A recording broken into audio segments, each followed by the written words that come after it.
ஆண்டவராகிய இயேசு கிறிஸ்துவின் நாமத்தினாலே இந்த புதிய வருஷத்திலே உங்களை சந்திப்பதிலே மிகவும் மகிழ்ச்சி அடைகிறேன். நான் எங்க நிற்கிறேன்னு பாக்குறீங்களா? வாழ்ப்பால தான் நிற்கிறேன். பார்த்தீங்கன்னா வேகம் போன்ற பயங்கரமான ஒரு சூழல், பனி நிறைந்த ஒரு பகுதி. அந்த இடத்திலிருந்து கர்த்தருடைய வார்த்தையை உங்களுக்கு பகிர்ந்து கொள்ளுகிறேன். 2025 முழுவதும் கர்த்தர் நம்மளை பாதுகாத்தார். 2026 வருடத்தை கர்த்தர் காணும்படி செய்திருக்கிறார். இந்த ஆண்டிலே கர்த்தர் கொடுக்கிற வாக்குத்தத்தம் என்ன அப்படின்னா, தேவ சமூகத்திலே காத்திருந்த பொழுது ஜெபித்த பொழுது ஆண்டு சொன்ன வாக்குத்தத்தம் மல்கியா 4ஆம் அதிகாரம் 2வது வசனம் ஆண்டு சொன்னார், உங்கள் மேல் நீதியின் சூரியன் உதிக்கும் என்று சொல்லி. இதை கேட்டுக்கொண்டிருக்கிற என் அன்பு சகோதரனே சகோதரியே, இன்னைக்கு உங்களை பார்த்தான் ஆண்டு சொல்லுகிறார், உங்கள் மீது நீதியின் சூரியனாக இயேசு கிறிஸ்து உதிப்பார் என்று சொல்லி.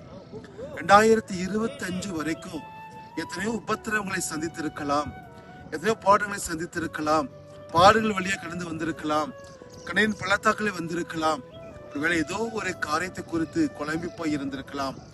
இந்த ஆண்டிலே கர்த்தர் வாக்கு பண்ணுகிறார், இயேசு கிறிஸ்துவின் நாமத்துக்கு நீங்க பயந்திருந்தபடியால், கர்த்தரின் நாமத்துக்கு நீங்க பயந்திருந்தபடியால் நீதியின் சூரியனாகிய ஆண்டவர் உங்கள் மீது உதிப்பேன் என்று ஆண்டு வாக்கு பண்ணுகிறார். உங்கள் துக்கம் சந்தோஷமாய் மாறும். எழும்பி பிரகாசி ஒளி வந்து என்று சொன்ன கர்த்தர் உங்களை கர்த்தர் பிரகாசிக்கும்படி ஆண்டு விரும்புகிறார். இந்த ஆண்டு முழுவதும் தேவ கிருபை உங்களை சூழ்ந்து கொள்ளும். அது மாத்திரமல்ல, அவர் சிட்டையின் ஆரோக்கியம் இருக்குமாம். அது மாத்திரமல்ல, அவர் கொளுத்த கடலை போல வளர்ச்சி ஆண்டு வாக்கு பண்ணுகிறார். இந்த 3 விதமான ஆசீர்வாதங்களை கர்த்தருக்கு பயந்திருக்கிற உங்கள் மீது கர்த்தர் தர வேண்டும் வாக்கு பண்ணுகிறார். இதை கேட்டுக்கொண்டு அன்பு சகோதரனே சகோதரியே, ஆண்டுக்கு நாம் பயப்படும் பொழுது இந்த நீதியின் சூரியனாகிய இயேசு கிறிஸ்து நம் மீது வெளிப்பட்டு நம்மளை ஆரோக்கியத்தோடு கொளுத்த கண்களை போல இந்த ஆண்டு முழுவதும் கர்த்தர் வைப்பேன் ஆண்டு வாக்கு பண்ணுகிறார். இன்னைக்கு ஆண்டு சமூகத்தில் ஒப்பு கொடுக்கலாமா? ஒருவேளை நீ ஆண்டுக்கு பயப்படலாம் அல்லது பயப்பட்டிருக்கலாம்.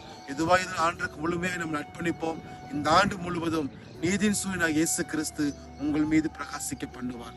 அன்புள்ள இயேசு சுவாமி, இந்த புதிய வருடத்துக்காக நன்றி செலுத்துகிறோம். இந்த வருடம் முழுவதும் சுவாமி நீதியின் சூரியனாகிய இயேசு கிறிஸ்து எங்களுக்குள்ள வெளிப்படுகிறதுக்காய் நன்றி செலுத்துகிறோம். உங்களுடைய சமூகத்தில் ஆரோக்கியம் இருக்கிறதுக்காய் நன்றி சுவாமி. எங்களை கொளுத்த கண்களை போல வளர செய்கிறதுக்காய் நன்றி செலுத்துகிற சுவாமி. இந்த ஆண்டு முழுவதும் கேட்டுக்கொண்டிருக்கிற ஜெபித்துக் கொண்டிருக்கிற ஒவ்வொருவருக்கும் சுவாமி நீதியின் சூரியனாகிய இயேசு கிறிஸ்து வெளிப்பட்டு ஒவ்வொருடைய வாழ்க்கை அற்புதங்களை கர்த்தர் செய்திட வேண்டுமா நாங்கள் ஜெபிக்கிறோம். ஒவ்வொருடைய இல்லங்களிலும் உள்ளங்களிலும் நீதியின் சூரியனாகிய இயேசு கிறிஸ்து நீ பிரகாசிக்க வேண்டுமாய், வெளிப்பட வேண்டுமாய் ஜெபிக்கிற சுவாமி. கர்த்தர் ஒவ்வொருவரை ஆளுகை செய்யும். இந்த ஆண்டு முழுவதும் பாதுகாத்துக் கொள்ளும். இயேசு கிறிஸ்துவின் நாமத்தில் ஜெபிக்கிறோம் நல்ல பிதாவே. ஆமேன் ஆமேன். இதை கேட்டுக்கொண்டிருக்கிற அன்பு சகோதரனை சகோதரியே, கர்த்தர் இந்த ஆண்டு முழுவதும் உங்களை கிருபையாய் பாதுகாப்பாராக.